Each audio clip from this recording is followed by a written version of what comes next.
नमो अरिहन्ताणं नमो सिद्धाणं नमो आयरीयाणं नमो वज्रायाणं नमो लोये सव्यसाहूणं वन्दितु सर्वसिद्धे ध्रुवमचलमणोवमं गतिं पत्ते वोच्छामि समयपाहुड मृणमो सुधकेवलीभणिदं नमः समयसाराय स्वानुभूत्या चकासते चित्स्वभावाय भावाय सर्वभावान्तरक्षिदे निज स्वरूप को परमरस जामे भरो अपार वंदो परमानंदमय समय सार अविकार।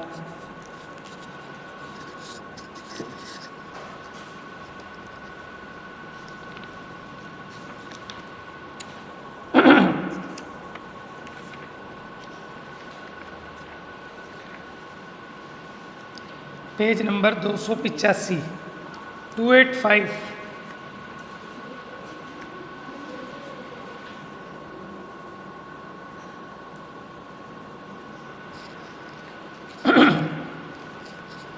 यहाँ कहते हैं कि अज्ञानी भी परद्रव्य के भाव का कर्ता नहीं है। गाथा पढ़ते हैं। जम भावम सुहम सुहम करे दिया दास तस्य खलु कत्ता तम तस्य होदिकम्मम सो तस्य दुवेद गो अप्पा। जो भाव जीव करे शुभाशुभ उस ही का करता बने।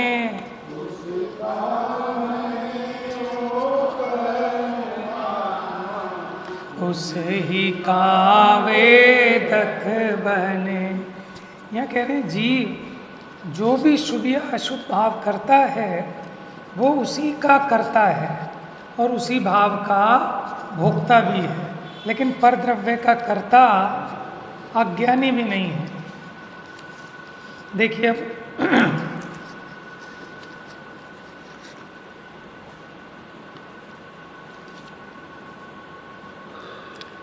पेज नंबर 287 पर जयसेन आचार्य की टीका अपनी चल रही थी, है ना। एक बार पढ़ के थोड़ा नीचे कर लेते हैं फिर। अब अज्ञानी भी रागादि स्वरूप अज्ञान भावों का करता है, परंतु ज्ञानावरणादि परद्रव्यों का कर्ता नहीं है, ऐसा निरूपण करते हैं। माने ज्ञानी तो करता है ही नहीं परद्रव्य का, लेकिन अज्ञानी भी परद्रव्य का कर्ता नहीं है, अपने अज्ञान का करता है। शुद्ध निश्चय ऐसे चिदानंद एक स्वभाव रूप आत्मा एक है। भाई वैसे तो आत्मा एक ही है परमार्थ से, अथवा अशुद्ध निश्चय से साता असाता रूप उदय अवस्था से तीव्र मंद स्वाद से सुख दुख रूप से दो भेद करने वाला होकर, देखो दो भेद कौन से किए, साता असाता रूप उदय अवस्था के कारण दो भेद खड़े किए, तीव्र मंद स्वाद के कारण सुख दुख रूप से दो भेद किए। आत्मा तो एक है। तो आत्मा जिस शुभ अथवा अशुभ भाव को करता है वह स्वतंत्र रूप से व्यापक होने के कारण आत्मा के उस भाव का स्पष्ट रूप से करता है, क्योंकि अपने भावों में वो आत्मा व्याप्त है, इसलिए आत्मा अपने उस भाव का करता है। वही उसका शुभ अशुभ रूप भाव कर्म है। वह आत्मा उस शुभ अशुभ रूप भाव कर्म का स्वतंत्र रूप से भोक्तृत्व होने के कारण भोक्ता है, परंतु द्रव्य कर्मों का भोक्ता नहीं है। कुछ विशेष कहते हैं, अज्ञानी जीव अशुद्ध निश्चय से अशुद्ध उपादान रूप से मिथ्यात्व रागादि भावों का ही करता है। कल यहाँ अपनी चर्चा चली थी अशुद्ध उपादान की। माने आत्मा में अगर अशुद्ध रूप परिणमन की शक्ति ना हो, उसका उपादान ना हो, तो अशुद्ध रूप परिणमन नहीं हो सकता। तो अशुद्ध रूप परिणमन हुआ, इसका मतलब अशुद्ध रूप परिणमने की योग्यता थी तो हुआ। अगर योग्यता नहीं होती तो आत्मा अशुद्ध रूप परिणमित, जैसे जल, उसका स्वभाव शीतल है, लेकिन वो जल गर्म रूप परिणमित हुआ तो उसमें गर्म रूप परिणमने की ताकत थी या नहीं थी? थी। उसमें ऐसी उपादानगत योग्यता थी। ऐसे ही आत्मा में अगर अशुद्ध रूप परिणमने की शक्ति ना हो तो ये कभी भी अशुद्ध रूप परिणमित हो नहीं सकता। फिर तो अनादि से ही सभी जीव सिद्ध होने चाहिए थे, फिर आश्रव बंध की सिद्धि नहीं होती। और अगर आश्रव बंध नहीं होते तो आश्रव बंध के अभाव पूर्वक प्रकट होने वाले संवर्ण निर्जरा भी नहीं होते और फिर मोक्ष भी नहीं होता। तो सातों ही तत्वों का अभाव ठहरता। समझ में आया?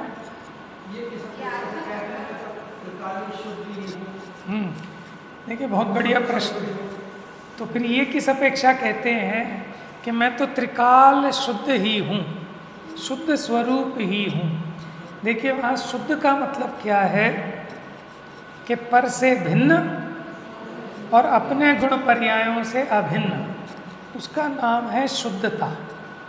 देखो, शुद्धता दो प्रकार की, एक तो परद्रव्य से भिन्न, उसका नाम शुद्ध है। तो ज्ञानी हो या अज्ञानी हो, वो त्रिकाल पर से भिन्न रहता है और अपने गुण पर्यायों से अभिन्न रहता है। इसलिए सभी द्रव्य, चाहे जड़ हो चाहे चेतन हो, सभी शुद्ध हैं। एक बात। दूसरी बात कि आत्मा में अपनी अज्ञानता के कारण अशुद्ध रूप परिणमन होता है, मोहराग द्वेष रूप। लेकिन ये मोहराग द्वेष रूप परिणमन ये नैमित्तिक भाव है, माने बिना कर्म के उदय के नहीं होता। मेरा सहज स्वभाव नहीं है। मेरा सहज स्वभाव तो वो है कि जो बिना निमित्त के हो। जैसे जल भले ही गर्म हुआ हो, लेकिन गर्म होने में अग्नि का संयोग अनिवार्य है। बिना अग्नि के संयोग के जल गर्म नहीं हो सकता। लेकिन शीतल होने के लिए उसे किसी निमित्त की जरूरत नहीं है, कुछ नहीं चाहिए उसको, कोई अग्नि नहीं चाहिए, कोई बर्फ नहीं चाहिए, कुछ नहीं चाहिए, उसका सहज स्वरूप है। ऐसे ही आत्मा अगर कर्म के उदय का निमित्त ना हो तो फिर ये कैसा परिणमित होगा? अपने स्वभाव रूप शुद्ध रूप होगा। कि अगर 8 कर्म ना हो तो आत्मा कैसा होगा? शुद्ध होगा कि अशुद्ध होगा? यानी शुद्ध करने के लिए कुछ नहीं चाहिए, लेकिन अशुद्ध होने के लिए गारंटी से कर्म का उदय चाहिए। इससे समझ में आया कि जो अशुद्धता है वो विभाव है, वो विकार है, वो मेरा स्वभाव नहीं। स्वभाव कैसा है कि सदा चैतन्य रूप रहना, वीतराग रूप रहना, सर्वज्ञ स्वरूप रहना, ये मेरा स्वभाव है। स्वभाव माने होता है जो पर निमित्त के बिना हो, सहज हो, उसे कहते हैं स्वभाव भाव। और जो पर के निमित्त से हो उसे कहते हैं विभाव भाव। तो जो ऐसा कहा कि मैं तो सदा शुद्ध ही हूँ, तो टोडरमल जी को पढ़ लें, 7वें अध्याय में उन्होंने उसकी अपेक्षा खोली है कि मैं शुद्ध हूँ, ठीक है ना। सिद्ध जैसे शुद्ध हैं वैसे ही मैं भी शुद्ध हूँ। सो ये तो शक्ति अपेक्षा कहा। जैसे मनुष्य है ना, भिखारी भी है कोई, कोई राजा भी है। तो राजा और रंक समान है, तो किस अपेक्षा? मनुष्य पने की अपेक्षा।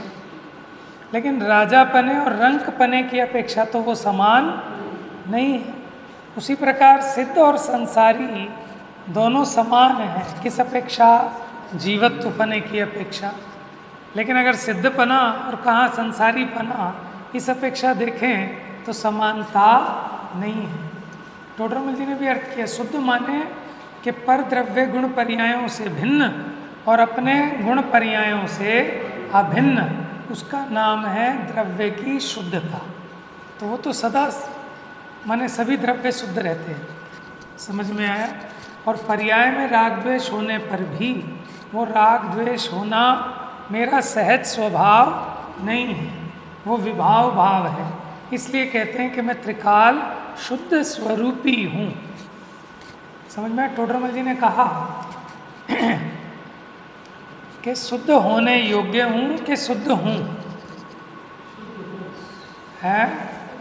एक बार पढ़ना आप लोग, फिर चर्चा करेंगे उस पर। वहाँ उन्होंने लिखा कि अभी व्यक्त में तो तेरे को अशुद्धि है, फिर कैसे कहता है शुद्ध हूँ? कि द्रव्य की अपेक्षा स्वभाव है ना, तो शक्ति अपेक्षा कहते हैं। तो ऐसा कहो कि शुद्ध होऊंगा, शुद्ध होने की सामर्थ्य है, शुद्ध हूँ ऐसा कैसे कहते हो? पढ़ना आप 7वां अध्याय।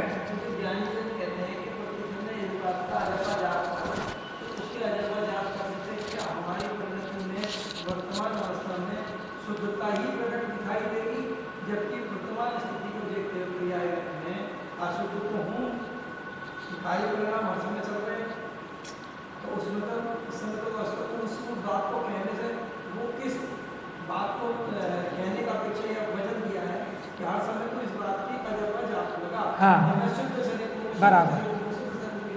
ये दिमाग मत लगा, तो उस नई दिमाग लगाने से क्या मैं वर्तमान स्थिति में जो अशुद्धता निकाली परिणाम चल रहे हैं उसको क्या गौर किया जाए?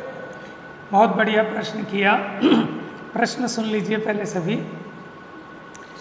आप लोगों को तो सुनाई दे ही गया, अब जिन्हें नहीं सुनाई दिया उनके लिए सुना रहा हूँ।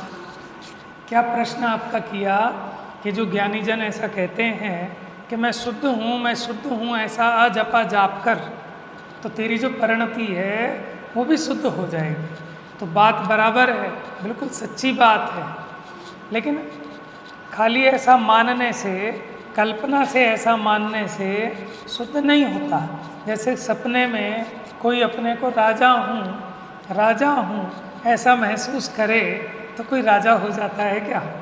ऐसे ही जीव अपने को अनुभव करे कि मैं सिद्ध हूँ, मैं शुद्ध हूँ, ऐसे मानने से, ऐसे कहने से, ऐसा अजपा जाप जपने से शुद्ध कैसे हो जाएगा? बात समझ में आई? प्रश्न। तो फिर ज्ञानी जन क्यों कहते हैं भैया जो भी कथन किया जाता है वो किसी अपेक्षा से किया जाता है। अजपा जाप उसको चलेगा, पहले वो जिनवाणी से गहराई से समझे।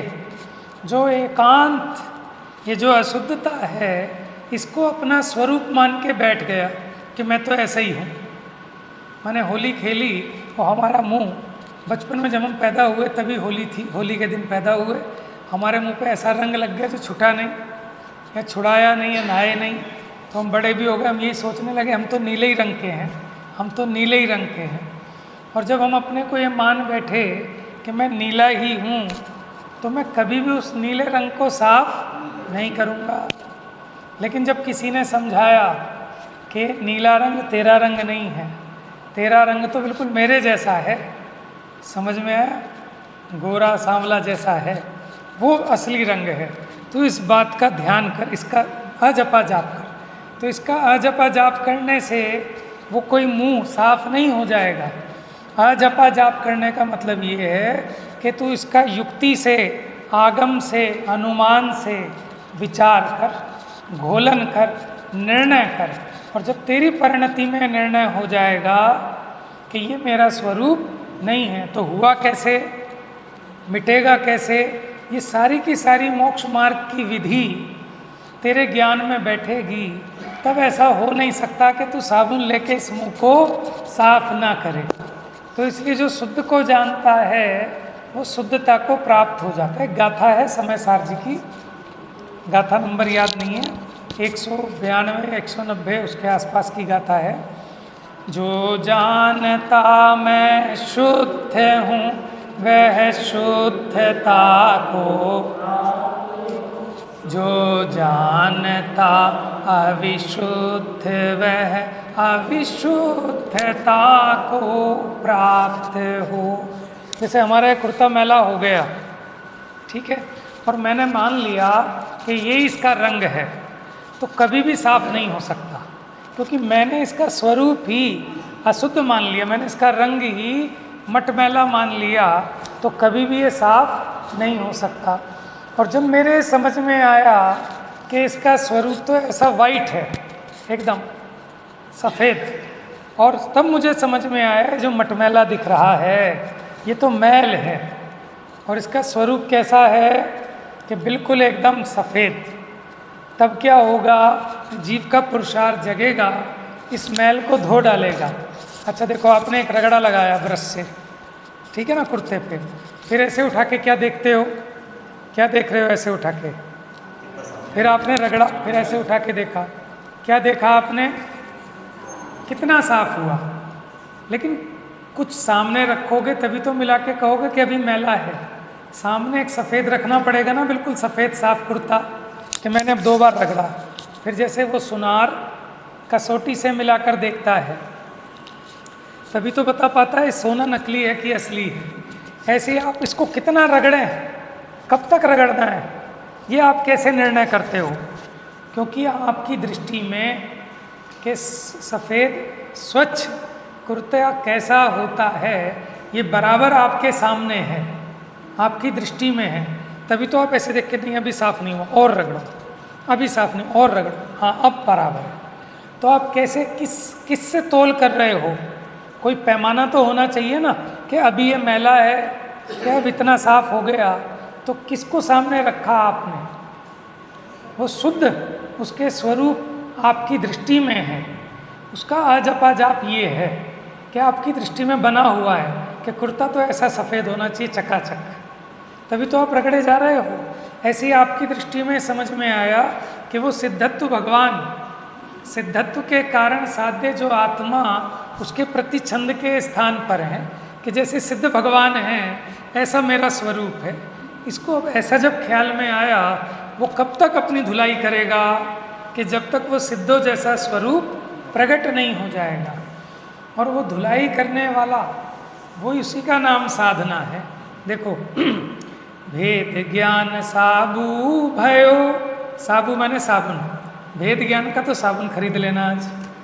भेद ज्ञान साबू भयो समरस निर्मल नीर, समरस माने समता रूपी जल।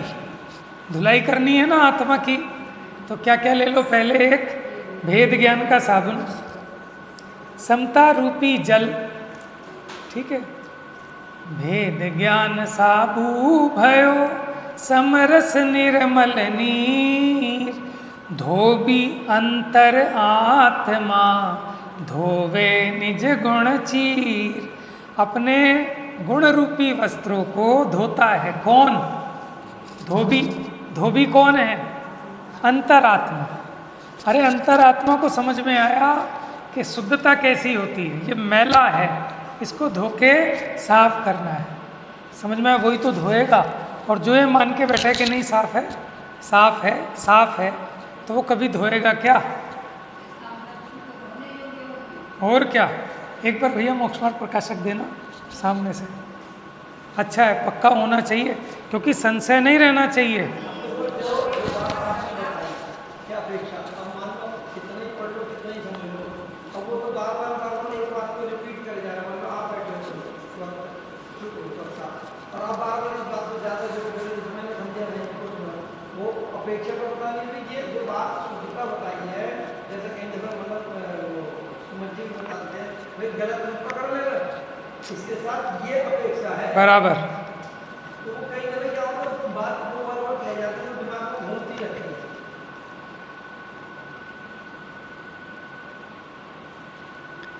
देखो 7वां अधिकार है,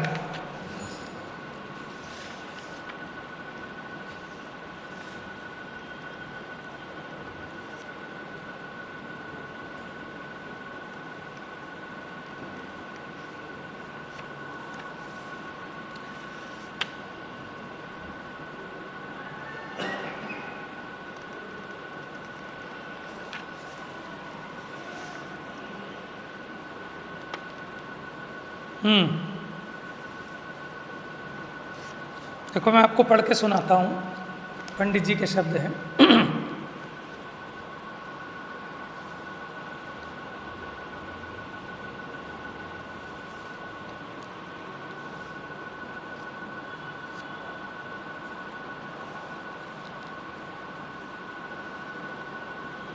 तथा जिनवाणी में तो सम्यक दर्शन ज्ञान चारित्र की एकता होने पर मोक्ष मार्ग कहा है, सो इसके सम्यक दर्शन ज्ञान में 7 तत्वों का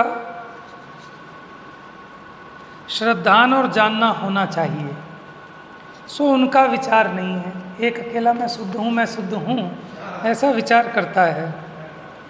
ठीक है, आप पूरा प्रकरण पढ़ना इसका 7वें अधिकार में है।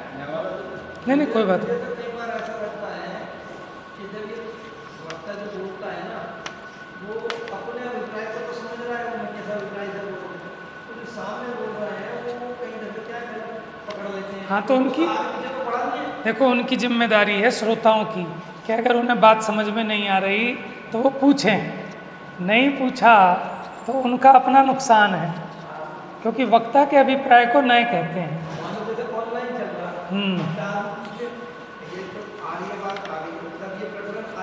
हाँ वर्तमान परिस्थिति को देखे तो है ना, इस बात को स्वीकार ये करना पड़ेगा कि मैं तुमसे हर समय विरक्त होता चलूं। हाँ, मेरा स्वरूप क्या है। चर्चा तो करना पड़ेगा, हाँ विचार तो करना पड़ेगा ना। देखो जो आप देखो तो 7 तत्वों का श्रद्धान और जानना होना चाहिए। क्यों कि सम्यक दर्शन ज्ञान चारित्र की एकता को मोक्ष मार्ग कहा है। सो उनका विचार नहीं है 7 तत्वों का, और चारित्र में राग आदि दूर करना चाहिए, उसका भी उद्यम नहीं है। एक अपने आत्मा के शुद्ध अनुभवन को ही मोक्ष मार्ग जानकर संतुष्ट हुआ है। क्या कह रहे हैं? एक अपने आत्मा के शुद्ध अनुभवन को ही मोक्ष मार्ग जानकर संतुष्ट हुआ है। इतने में ही संतुष्ट हो गया कि मैं शुद्ध हूँ, मैं शुद्ध हूँ, मैं शुद्ध हूँ। उसका अभ्यास करने को कि मैं शुद्ध हूँ, इसका अभ्यास करने को अंतरंग में ऐसा चिंतन करता रहता है कि मैं सिद्ध समान शुद्ध हूँ, केवल ज्ञान आदि सहित हूँ, द्रव्य कर्म नौ कर्म से रहित हूँ, परमानंदमय हूँ, जन्म मरण दुखादि मेरे नहीं है, इत्यादि चिंतन करता है। सो यहाँ पूछते हैं कि यह चिंतन यदि द्रव्य दृष्टि से करते हो तो द्रव्य तो शुद्ध अशुद्ध सर्व पर्यायों का समुदाय है। जो हमने परसों कल बात कही थी ना कि द्रव्य शुद्ध भी है, और माने अगर शुद्ध पर्याय रूप परिणमित हुआ तो शुद्ध है, अशुद्ध पर्याय रूप परिणमित हुआ तो अशुद्ध है। टोडरमल जी भी कह रहे हैं अगर आप द्रव्य दृष्टि से चिंतन करते हो तो द्रव्य तो पर्यायों का समुदाय है ना, गुण पर्यायों का, तो द्रव्य तो शुद्ध अशुद्ध पर्यायों का समुदाय है। तुम शुद्ध ही अनुभवन किस लिए करते हो? क्योंकि द्रव्य दृष्टि से शुद्ध भी है और अशुद्ध भी है। और आपको एक न्याय बताऊं, कल बता रहा था भूल गया, कि द्रव्यार्थिक न्याय के भेदों में एक शुद्ध द्रव्यार्थिक न्याय भी है तो एक अशुद्ध द्रव्यार्थिक न्याय भी है। हम क्या सोचते हैं कि द्रव्य दृष्टि से तो आत्मा शुद्ध ही है, ऐसा नहीं है। द्रव्य दृष्टि से शुद्ध द्रव्य दृष्टि से शुद्ध है और अशुद्ध द्रव्य दृष्टि से देखते हैं तो अशुद्ध दिखाई देता है। तुम शुद्ध ही अनुभवन किस लिए करते हो? और पर्याय दृष्टि से अगर ऐसा विचार करते हो तो तुम्हारे तो वर्तमान अशुद्ध पर्याय है। तुम अपने को शुद्ध कैसे मानते हो? अगर द्रव्य की अपेक्षा मानते हो तो अकेला शुद्ध ही क्यों? क्योंकि द्रव्य की अपेक्षा तो शुद्ध अशुद्ध है, और पर्याय से करते हो तो पर्याय तो भी अशुद्ध है। तथा यदि शक्ति अपेक्षा शुद्ध मानते हो कि भाई शक्ति अपेक्षा शुद्ध है क्योंकि हमें शुद्ध होने की शक्ति है, तो मैं ऐसा होने योग्य हूँ ऐसा मानो। मैं ऐसा हूँ ऐसा क्यों मानते हो? आई ना ये बात कि अगर शक्ति अपेक्षा मानते हो तो मैं ऐसा होने योग्य हूँ, ये कपड़ा धुलाई के बाद ऐसा होने योग्य है, ये सोना तपने के बाद ऐसा होने योग्य है, ऐसा मानो। मैं ऐसा हूँ, ऐसा कैसे मानते हो? इसलिए अपने को शुद्ध रूप चिंतन करना भ्रम है। किसको समझा रहे हैं? जो एकांत आत्मा को शुद्ध माने बैठा है। समझ में आया? कारण कि तुमने अपने को सिद्ध समान माना, तो ये संसार अवस्था किसकी है? अगर तुम शुद्ध हो, सिद्ध हो, तो ये संसार अवस्था तो नहीं होनी चाहिए। और तुम्हारे केवल ज्ञान आदि हैं, तो ये मति ज्ञान आदि क्या पड़ोसियों के हैं? तुम कह रहे हो कि मैं तो केवल ज्ञान वाला हूँ, तो ये मति ज्ञान किसका है? और द्रव्य कर्म नौकर्म रहित हो तो फिर ज्ञान की व्यक्तता क्यों नहीं है? क्योंकि अगर द्रव्य कर्म से रहित हो तो तुम्हारा पूरा ज्ञान प्रकट होना चाहिए। परमानंदमय हो तो अब कर्तव्य क्या रहा? अब क्यों घर से उठ के आए और क्यों उठ के घर जा रहे हो? जो परमानंदमय होगा वो तो कृतकृत्य हो जाएगा, वो तो हाथ पे हाथ धर के ऐसे बैठ जाएगा, बस उसे कुछ करना धरना नहीं है। जन्म मरण आदि दुख नहीं है, तो फिर दुखी कैसे होते हो? इसलिए अन्य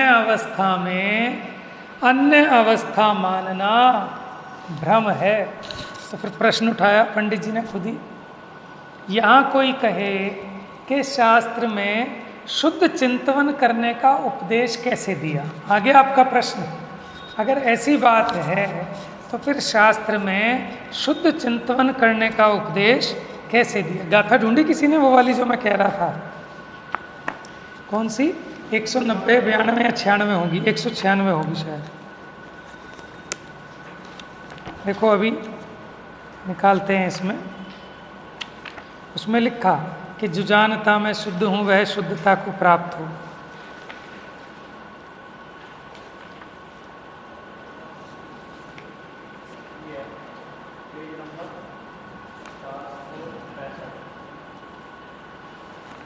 चार 465।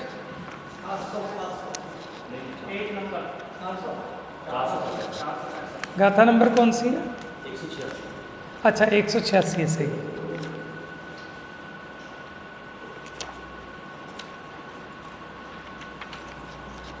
हाँ, पेज नंबर 465 पर है, गाथा नंबर 186।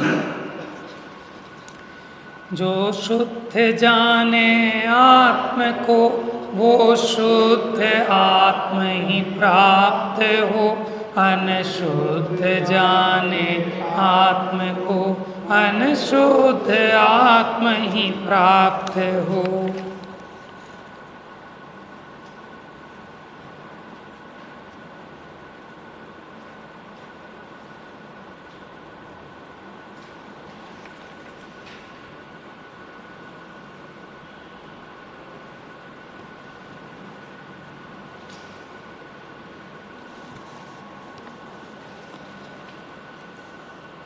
देखो पंडित जी क्या कह रहे हैं, ये भी अभी पढ़ेंगे, थोड़ा सा सुनो। देखो, एक तो द्रव्य अपेक्षा शुद्धपना है, एक तो द्रव्य अपेक्षा शुद्धपना है और एक पर्याय अपेक्षा शुद्धपना है। वहाँ द्रव्य अपेक्षा तो पर द्रव्य से भिन्नपना, माने अगर आपको इस गाथा का सही अर्थ समझना है ना, तो वो भी टोडरमल जी समझा रहे हैं। आपने तो क्या अर्थ समझोगे? उसमें लिखा है कि जो जानता मैं शुद्ध हूँ, तो शुद्ध का मतलब तो समझो। तो टोडरमल जी कह रहे हैं कि द्रव्य अपेक्षा तो पर द्रव्य से भिन्नपना और अपने भावों से अभिन्नपना, माने पर से भिन्न हूँ लेकिन जो मेरे भाव हैं उनसे अभिन्न हूँ, इसका नाम है द्रव्य अपेक्षा शुद्धपना। और पर्याय अपेक्षा औपाधिक भावों का अभाव होने पर, माने जो मोह राग द्वेष उत्पन्न हो रहे हैं, इनका अभाव होने का नाम शुद्धपना है। सो शुद्ध चिंतवन में द्रव्य अपेक्षा शुद्धपना ग्रहण किया। जो आपको शुद्ध चिंतवन का उपदेश दिया ना शास्त्र में 186 नंबर की गाथा में, तो वहाँ शुद्ध का मतलब द्रव्य अपेक्षा शुद्धपना है। और द्रव्य अपेक्षा मतलब कि मैं पर द्रव्यों से भिन्न हूँ और अपने भावों से अभिन्न हूँ। वही समय सार व्याख्या में कहा, गाथा 6 की टीका में भी कहा है कि आत्मा प्रमत्त अप्रमत्त नहीं है, सो यही समस्त पर द्रव्यों के भावों से, किससे? अपने भावों की बात नहीं, पर द्रव्यों के भावों से भिन्नपने द्वारा सेवन किया गया शुद्ध, ऐसा कहा जाता है। फिर लिखा गाथा 73 की टीका में, समस्त ही कर्ता कर्म आदि कारकों के समूह की प्रक्रिया से पारंगत ऐसी निर्मल अनुभूति जो अभेद ज्ञान तन मात्र है उससे शुद्ध है, इसलिए ऐसा शुद्ध शब्द का अर्थ किया। यानी पहले में तो पर से भिन्न किया कहा, और इसमें अपने जितने गुण भेद हैं उन सबसे अभिन्न। इसी प्रकार केवल शब्द का अर्थ जानना, शुद्ध का समझ गए? शास्त्र में जो लिखा कि आत्मा को शुद्ध चिंतन करो, तो वहाँ शुद्ध का मतलब क्या है कि पर से भिन्न और अपने भावों से अभिन्न। और पर्याय अपेक्षा क्या है कि औपाधिक भावों का अभाव, यानी मोह राग द्वेष का अभाव। तो मोह राग द्वेष तो अभी हैं, आप ऐसा कैसे चिंतन कर लोगे कि मेरे मोह राग द्वेष नहीं है? तो कैसा चिंतन करना कि मैं जो परद्रव्य, जिसकी अभी अपनी चर्चा चल रही है, कर्ता कर्म अधिकार में, यही तो भेद विज्ञान करा रहे हैं, शुद्ध आत्मा दिखा रहे हैं। आप कहोगे कहाँ शुद्ध आत्मा दिखा रहे हैं? वो तो कह रहे हैं कि अपने अज्ञान भाव को स्वयं करता है। भैया इसी का नाम शुद्ध है, पर के भावों से भिन्न और अपना जो भी भाव है, अपने जो गुण पर्याय हैं। माने घर का मैटर बाद में निमट लेंगे, अभी तो पहले बाहर का देखो ना, जहाँ अपने को मिला के एक अनुभव करता है। ऐसी केवल अर्थ का, जहाँ कहा कि आत्मा केवल ज्ञानमयी है, तो केवल का मतलब पर भाव से भिन्न। केवल माने ओनली है, नहीं केवल, आप ही, उसका नाम केवल है। समझ में आया? जब हमने कहा केवल ज्ञान, इसका मतलब शुद्ध ज्ञान, ओनली ज्ञान, जिसमें पर के साथ मिश्रण नहीं किया। इसी प्रकार अन्य यथार्थ अर्थ का अवधारण करना। समझ में आया? अब जहाँ लिखा है शुद्ध, तो उसका सही अर्थ अवधारण करना। पर्याय अपेक्षा शुद्धपना मानने से, अपने को केवली मानने से, माने पर्याय अपेक्षा भी मैं शुद्ध हूँ ऐसा मानो, अपने को पर्याय में केवली मानो, तो महाविपरीतता होती है। तुम कह रहे हो शुद्ध हो जाएंगे, वो कह रहे हैं महाविपरीतता होती है।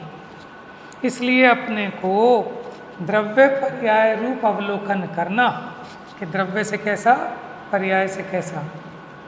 द्रव्य से सामान्य स्वरूप अवलोकन करना और पर्याय में अवस्था विशेष अवधारण करना। इस प्रकार चिंतन करने से सम्यक दृष्टि होता है। किस प्रकार चिंतन करने से?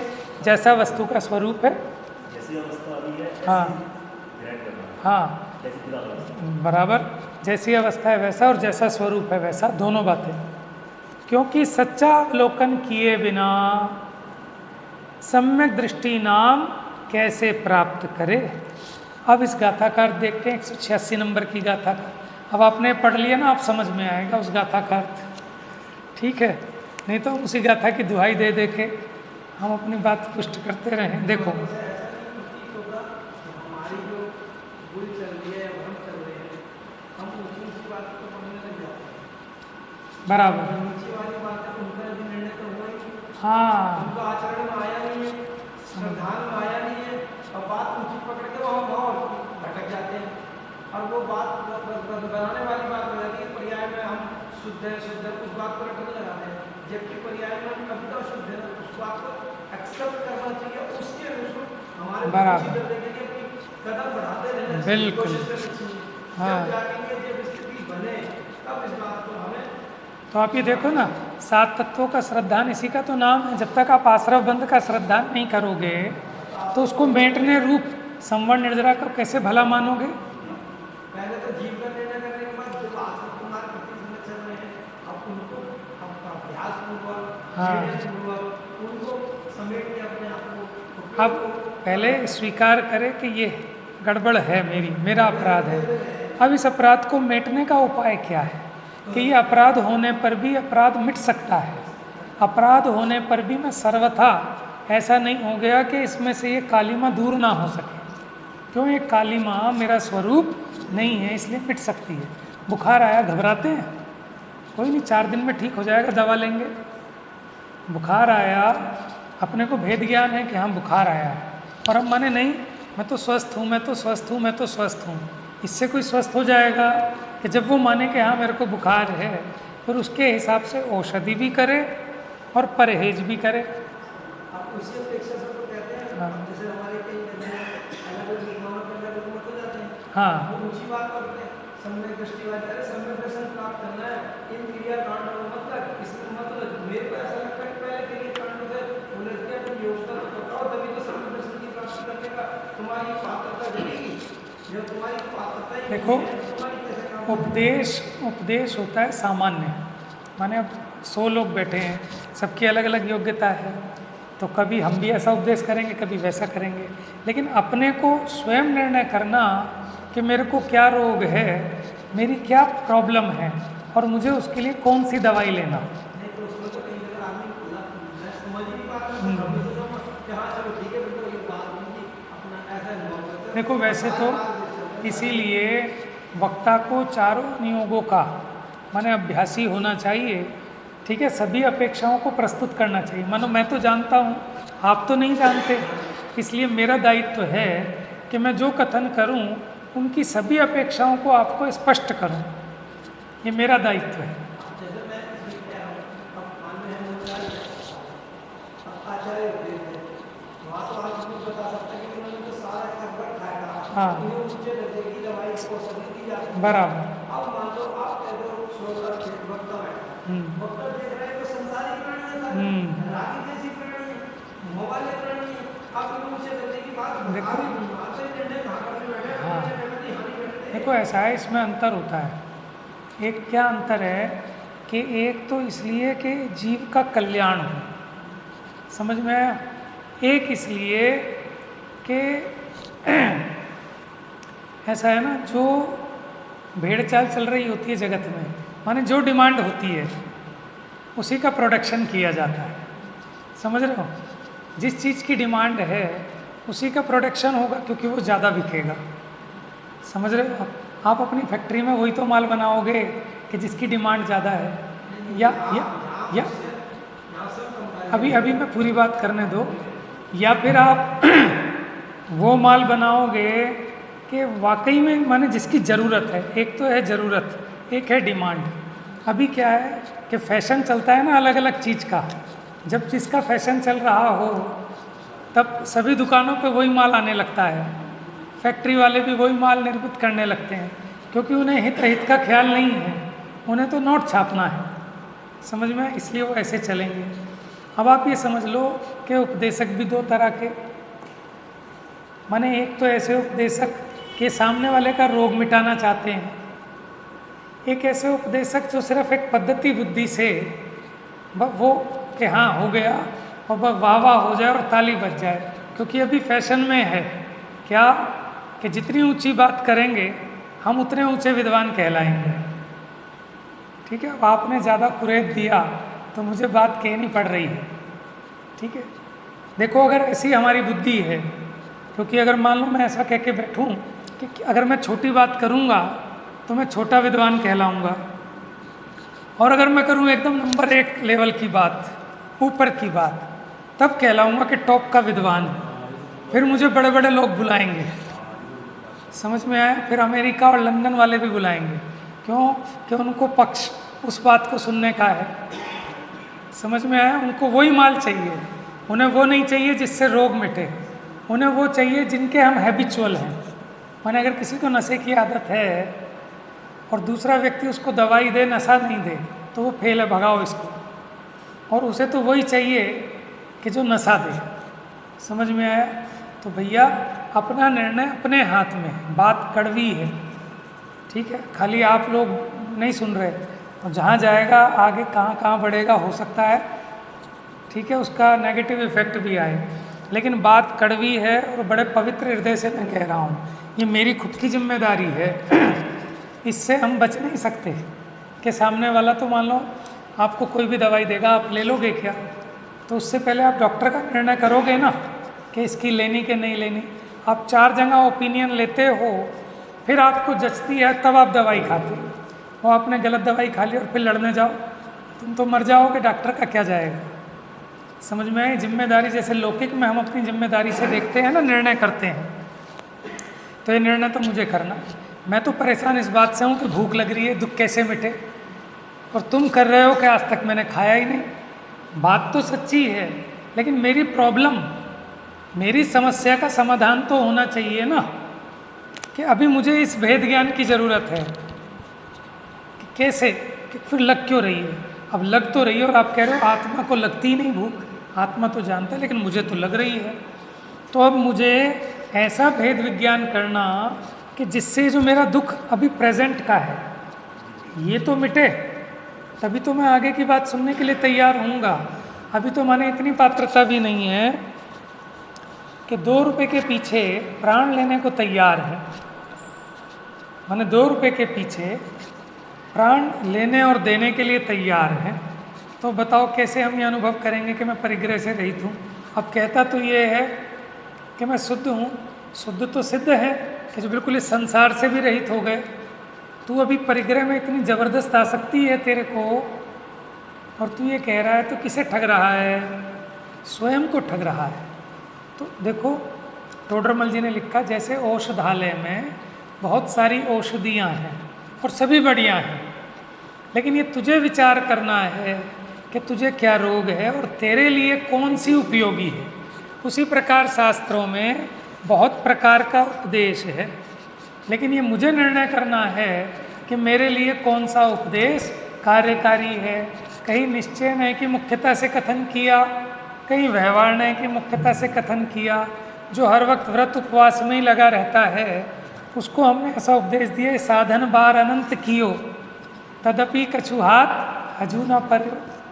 और इस उपदेश को जिसने आज तक एक व्रत उपवास नहीं किया, मंदिर आने का ठिकाना नहीं है, उसके लिए ये उपदेश नहीं। ये तो टोडरमल जी ने लिखा है कि जिसको पहले ही निश्चय की अधिकता है उसे ही निश्चय का उपदेश दो तो गड़बड़ हो जाएगी। उसको व्यवहार की प्रधानता वाला उपदेश देना, और जिसको व्यवहार की मुख्यता है उसको निश्चय की प्रधानता वाला उपदेश देना, तभी तो उसका काम सफल होगा। तो इसलिए मोक्ष मार्ग प्रकाशक इसका बहुत अच्छे से शब्द टू शब्द जैसा लिखा है। और मैं हमेशा कहता हूँ, पहले किसी की हेल्प मत लो, आप पहले आप अपने आप पढ़ो बिल्कुल जो इसमें लिखा है वो, क्योंकि आप मेरे से भी पढ़ोगे तो मैं अपना जो मेरा अभिप्राय है मैं उस हिसाब से उसका अर्थ किए बिना नहीं रहूँगा। तो एक बार तो ईमानदारी से पढ़ो कि टोडरमल जी ने जो लिखा है बस उसके हिसाब से पढ़ना है मुझे। कोई गाइड नहीं लेनी, कोई किसी का प्रवचन नहीं, कोई हेल्प बुक नहीं, बिल्कुल जो पंडित जी ने लिखा है। क्योंकि होता क्या है कि हमारी अपनी जो मान्यता है वो उसमें मिक्स हुए बिना नहीं रहती। तो इसलिए अपनी सावधानी हमें रखनी चाहिए। जब ग्रंथ है, ग्रंथ में मिला लेना चाहिए। नहीं समझ में आए तो पूछ लेना चाहिए, क्योंकि भैया अपना भव जा रहा है, किसी का कुछ नहीं बिगड़ रहा। गलत रास्ते पे चलते रहे और उम्र निकल गई और जाके अंतिम समय में समझ में आई बात, अरे भैया मार्ग तो इतना सरल था, हम कहाँ हवा में उड़ते रहे बस। तो हवा में उड़ने की बात नहीं है, जैसा वस्तु स्वरूप है। आचार्यों ने देखो जो क्रम दिया है, आचार्यों ने जैसा अपना शास्त्रों में निरूपण किया है, उस मार्ग का अवलोकन करे, उसके हिसाब से निर्णय करे तो मार्ग सरल है, काम हो जाएगा। लेकिन हम अपनी अपनी चलाएं, शास्त्र पढ़े नहीं, अपनी अपनी अपनी करते रहें तो उससे बात बनने वाली नहीं है। और कोई भी एक बीच की गाथा निकाल के, आप खाली ये गाथा निकाल के पढ़ो, देखो लिखा है कि मैं शुद्ध हूँ, ऐसे कैसे अर्थ समझ में आएगा। ये संवर अधिकार की गाथा है, इसके पहले की जो गाथाएं हैं वो भी सब पढ़ो पहले, यहाँ तक कैसे आए, तब ये बात इसका अर्थ सही समझ में आएगा, नहीं तो उसका सही भाव पकड़ में नहीं आएगा। इसलिए अध्ययन तो ऐसे ही होता है कि प्रारंभ से अंत तक अगली गाथा क्यों उत्पन्न हुई वो पहली गाथा पढ़ोगे तब समझ में आएगी। जब भी किसी विद्वान को प्रवचन करना होता है ना, अगर मान लो इस गाथा पे करना है 186 पे, तो सही प्रवचन तब होगा इसके पहले की 10-20 गाथाएँ देखे, इसके बाद की 10-20 गाथाएँ देखे, फिर ये गाथा यहाँ क्यों लिखी, इसका क्या अभिप्राय है, ये सब बातें अपने मानस में स्पष्ट करे, तभी तो वो श्रोताओं को सही तरीके से उसका अर्थ और अभिप्राय ग्रहण करा पाएगा। नहीं तो फिर ऐसे ही होगा, आँख बंद करो, देखो मैं सिद्ध हूँ, मैं शुद्ध हूँ। ये तो अन्य मत भी बहुत चलते हैं, वो भी ऐसा मेडिटेशन कराते हैं, मैं परमात्मा हूँ, मैं परमात्मा हूँ, मैं परमात्मा हूँ। तो मेडिटेशन करने पे बॉडी रिलैक्स होती है, तो आपको एक आनंद सा अनुभव में आता है, आप समझते हैं कि हाँ मुझे आत्मा का आनंद आ गया। समझ में आया? लेकिन भैया ये मोक्ष मार्ग वाला तत्व ज्ञान में पहले निर्णय करना जरूरी है। आनंद तो सब ले रहे हैं, एसी में बैठ के वो ध्यान केंद्र बना देते हैं, बढ़िया एसी, बढ़िया वहाँ खुशबू, ठीक है ना, कोई बढ़िया सा म्यूज़िक, और इसको इतना अच्छा फील होता है कि हाँ मैं तो मोक्ष में पहुँच गया, कि वहाँ भी अपने विषयों की पुष्टि कर रहा है। देखो पीछे ध्यान केंद्र बनने चालू हुए थे जितने भी, सबसे पहले तो हमने वो ज्ञानमती माता जी का बना था ना वहाँ ध्यान केंद्र।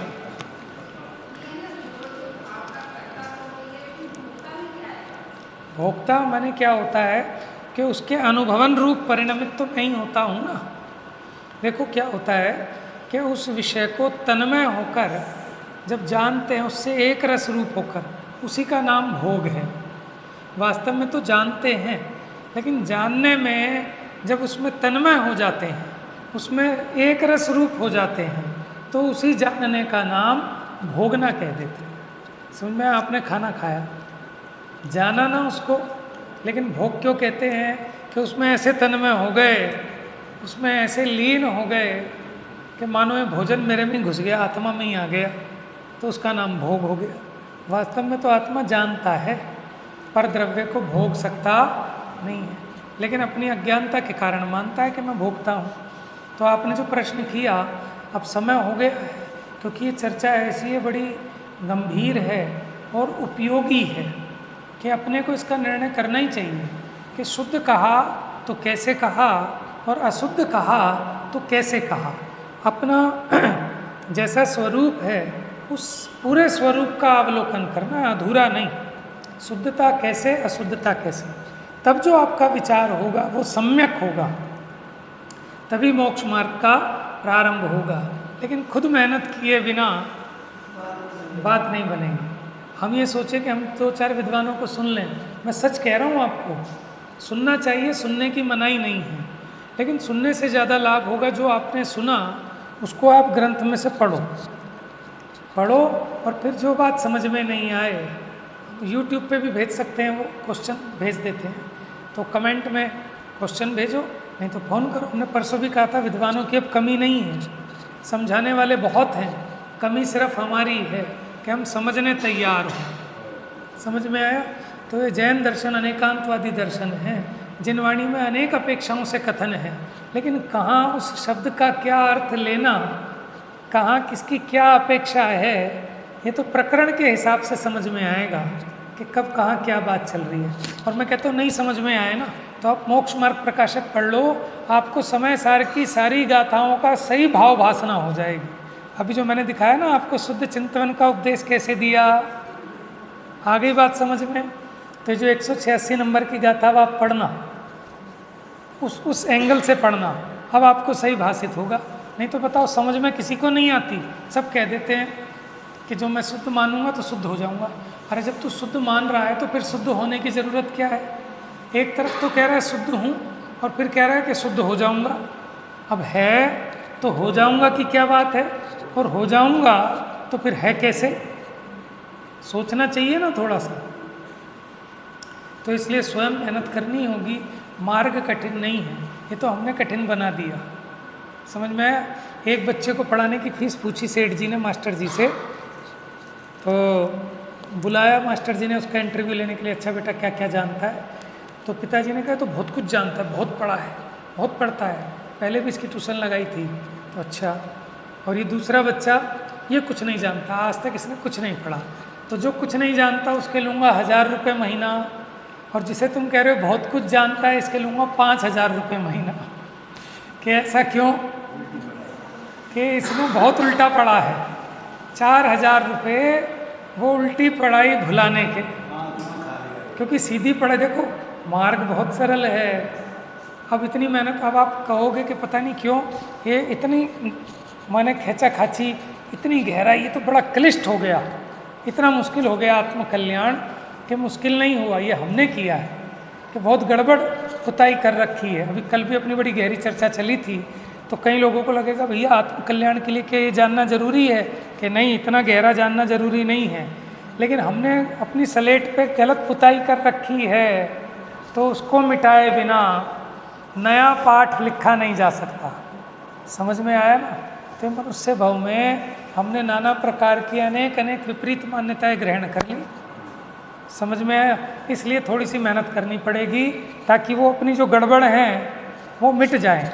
अगर हम बिल्कुल कोरे होते ना, मैं सही कह रहा हूँ, जिसको कुछ नहीं आता और वो सही तरीके से पढ़े, उसको कहीं कोई कन्फ्यूज़न होने वाला नहीं है।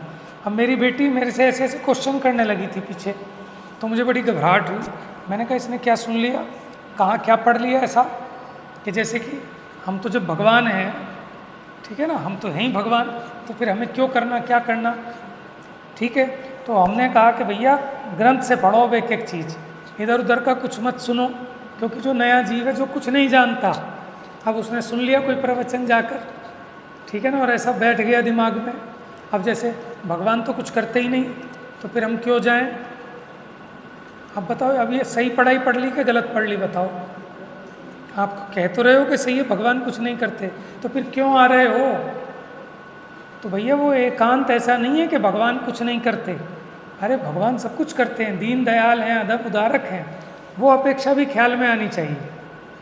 समझ में? देव शास्त्र गुरु का श्रद्धान सम्यक दर्शन में प्रथम चरण बताया है।